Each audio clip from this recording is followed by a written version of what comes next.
ఎంతమంది ఫాలోవర్స్ ఉన్నారు తెలుసా? చూడ్డానికి ఇలా ఉంది కానీ ఇన్స్టాగ్రామ్ ఓపెన్ చేయండి తెలుస్తుంది. కమ్.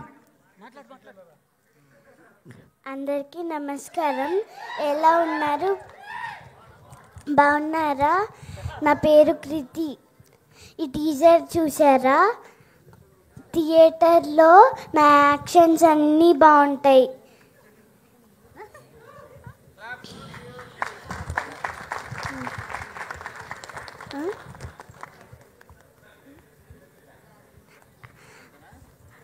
ఇంకా డైరెక్టర్ గారి గురించి, డైరెక్టర్ అంకుల్, నారా రోహిత్ డాడీకి, బెల్లంకొండ శ్రీనివాస్ అంకుల్కి, మంజు మనోజ్ అంకుల్కి, మమ్మీకి, అతిథి అక్కకి, ఆనంది అక్కకి, ఇంకా ప్రొడ్యూసర్ తాతకి అందరికీ థ్యాంక్ యూ. బాయ్. అంతేనా? అయిపోయిందా? Done. Thank you so much Kriti. God bless you.